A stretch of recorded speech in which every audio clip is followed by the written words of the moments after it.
Hey, welcome back to Triple B Farm Outdoors. This is Mark, again filming from Ireland as we're on vacation. My wife and I are on vacation. Behind us is Banno House. You can look it up online, but southeast coast of Ireland on the Banno Peninsula. This is where we're staying and absolutely love it. But what we're doing this week, Brian Egan, one of our pro staffers at Triple B Farm Outdoors, he and his buddy Dave French did a fishing trip for largemouth and smallmouth in Lake Erie. So they were up at Lake Erie.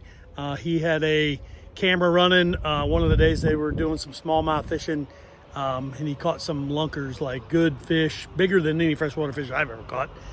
Brian has probably forgotten more about fishing than I ever knew, so I hope to be able to catch up with him at some point and do a little bit of fishing. But again, I'm doing it in Ireland, so he was sending me texts and files and videos, so it's probably not the smoothest video, but it gives you a good feel for what his trip was like. And then at the end he talks about the rods, reels, tackle that he used in his successful trip, and they caught a lot of fish. So hope you enjoy it, and we'll catch you later. What is happening, everyone? Welcome back to Triple B Farms Outdoors. My name is Brian Egan, and I'm getting ready to discuss and go over a little bit about our 2024 Lake Erie fishing trip. Start off with my buddy Dave, childhood friend, man. That's we've been close friends since we've been little, all the way up till now. We've been fortunate enough to be able to stay in touch. He lives in Ohio. We don't really get a chance to fish that much together like we want to, but we're fortunate enough to be able to fish a couple times a year. So this fishing trip that we chose this year was Lake Erie. Prior years, we've been going to Lake Fork, Texas, which so happens to be the next year's trip that we've already got booked. So we've already got it in the books and are already planned and already going there. So, anyways, let's get back to Lake Erie. The time frame that we're there is the very end of April, 1st of May. Right during the transition where the largemouth, smallmouth bass are all moving from deep water from the winter stages up to the spring pattern where they're going up to shallow water to get ready to spawn. When we were out, we concentrated the first 3 days we were there to largemouth. We knew that they were pushing up in the shallow waters to spawn. So we went back into all the bays, marinas, creeks, any kind of area that we can hit that would take us into shallow water where there was a bunch of cover. Even though the water was real dingy and brown, there's no chance at all that you would see spawning fish at all. So you just had to pitch into cover where you know that they should be. And it ended up panning out and working out for us. Our best days that we had on the water was probably 90 for largemouth, 95 fish a day for largemouth, and the only day that we were able to go out and do smallmouth, we ended up with like 50 or 55, which is an amazing day. We was fortunate enough one day to be able to have clear enough weather and nice enough weather where we didn't have 20, 25 mile an hour winds. We only had 5 to 10 mile an hour winds, where we were able to go out on the main lake and do smallmouth fishing, but I'll get to that here in just a few. But anyways, whenever we were heading out to do largemouth fishing, there was a couple different locations that we were concentrating on. One of them was on the Ohio side of Lake Erie, Port Clinton, Marblehead area, and then the other main area that we concentrated on at times was on the Michigan side. So we had a trailer to Michigan and launch at that side of it. The days that we were down there for that part of it was the first part of the week that I was down there. So we were able to fish Saturday, Sunday, Monday, on that side of it, and then Tuesday we ended up staying on the Ohio side, and then Wednesday was the day that we were able to go out and do smallmouth fishing. The best day that we had largemouth fishing was somewhere around 90 to 95 fish for the day, which is good no matter what lake you're on. But for Lake Erie, that's decent numbers, but not great numbers. I've been on that lake before when it's been really clear like it's normally supposed to be, and we've caught 200 to 300 fish a day. So for us to still end up with 90 to 95 fish a day was still a really, really good trip. So first part of the week we ended up concentrating on largemouth. The middle of the week we ended up going smallmouth. The smallmouth day that we had was unbelievable. I mean, it was bright blue skies, 5 to 10 mile an hour winds, sunny, it was probably 79, 82 degrees, something like that. And they were on fire. You know, we hit them at the right time, which is good. I mean, we ended up catching 50, 55 fish for that one day that we went out smallmouth fishing. Biggest one was probably 4 and a quarter, 4 and a half. The rest of them were anywhere from 2.5 to 4. So they wasn't big ones by any means, but you know, we didn't get any 5s or 6s as far as smallmouth goes. But still a great day, great trip total altogether. Any day that you're out on the water fishing instead of working, you can't complain. I mean, and especially when you got a really good buddy of yours that you grew up with that shares the same passion, it just makes it that much more special.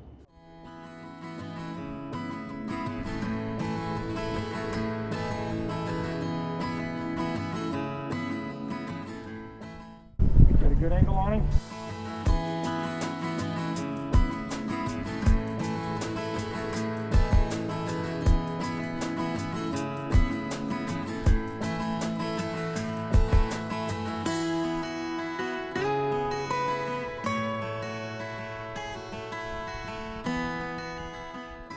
The nut once in a while. That's right.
For sure, biggest one of the day. Good job,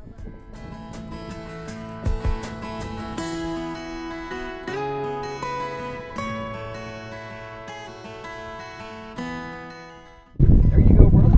That's another good one. Yep. You just never know when they're going to bite.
Erie.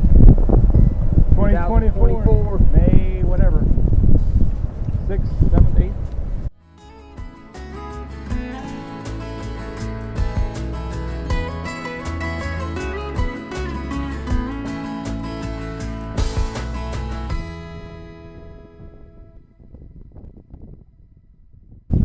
Another one on.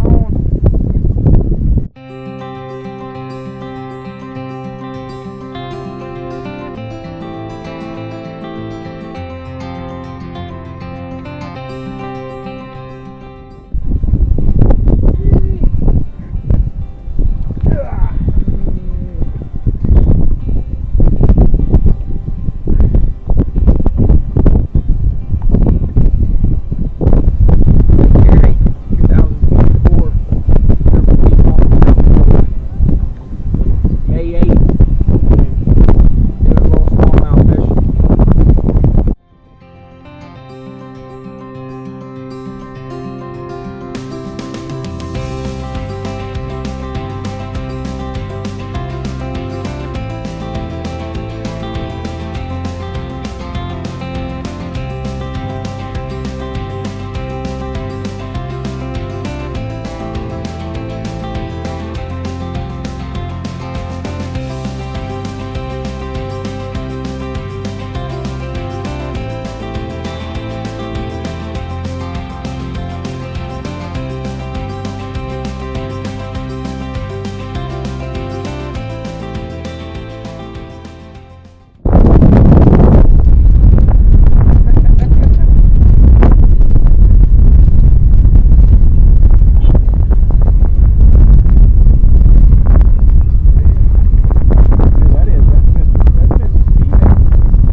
Fighting one here in the background here. Dave's got one here in the ledge.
Get up here, Dave.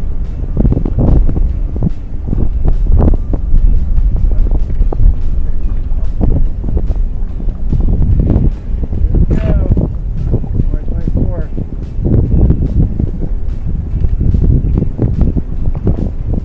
That's how we do it at Triple B Farms Outdoors. Right. Fishing edition.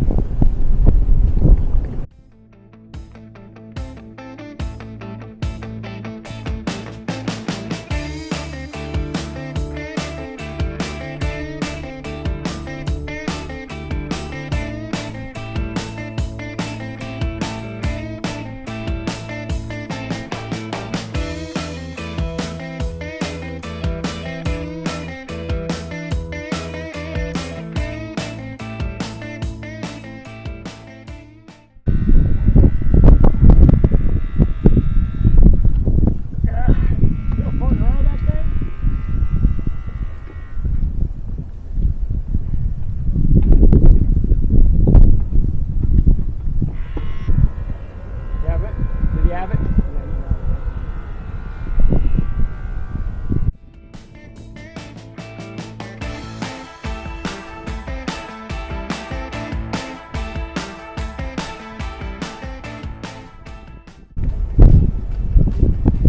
Oh, hell, that's good, dude. I got you.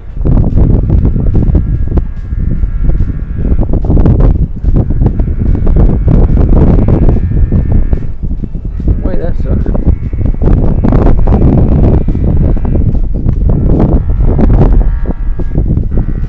Three, two. What is he? 3-2. 3-2.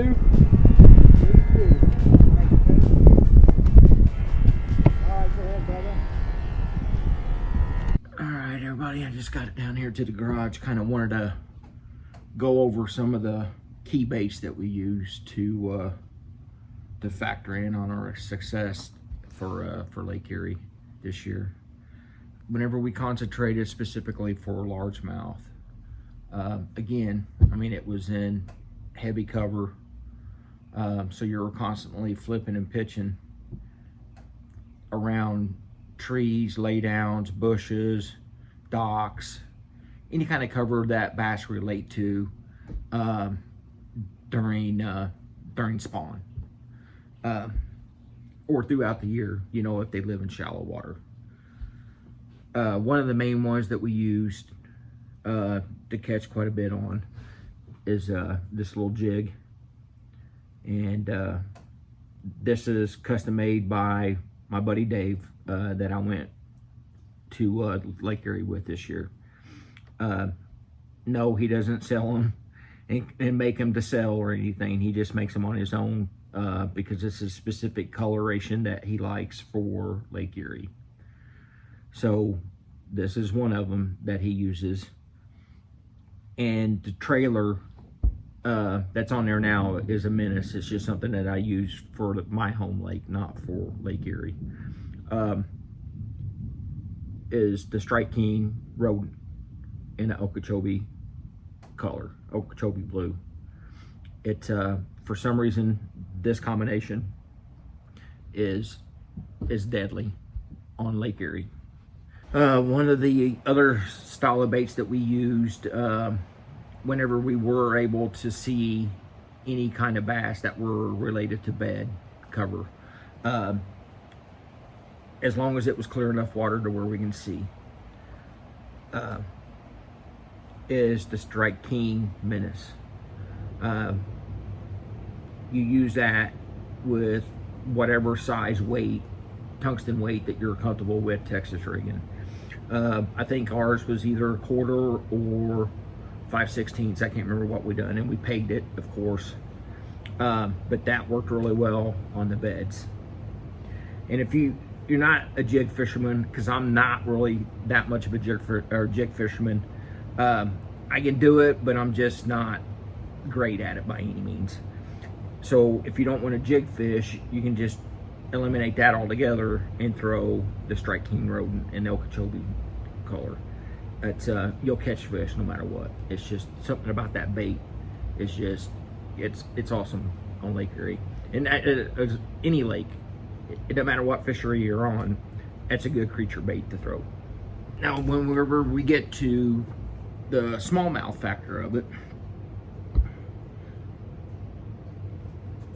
the little 1/8 ounce swim bait jig head with the spark shad, 3-inch spark shad.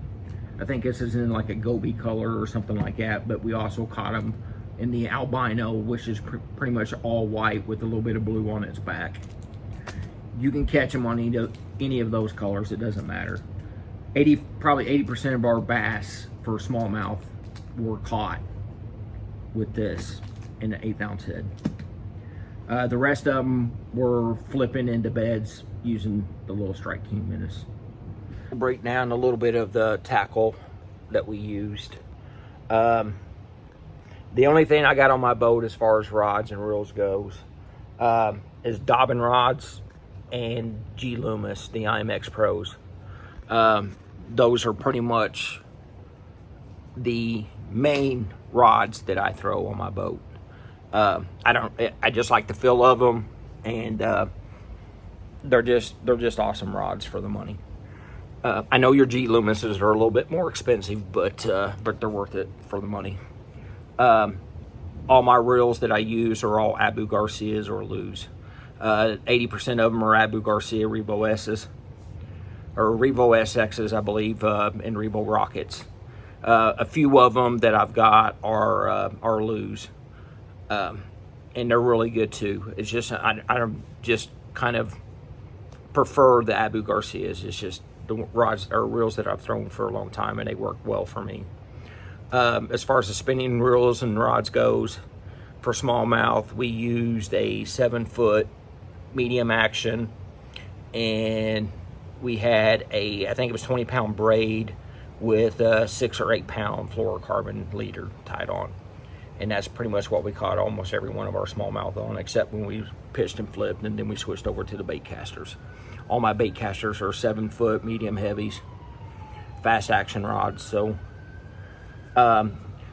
we was able to go out a little bit on the main lake points when the wind wasn't blowing us off the lake, and we was able to catch several fish using a jerk bait, crank bait, spinner bait, any kind of reaction bite or reaction bait, you know, fast moving baits or whatever.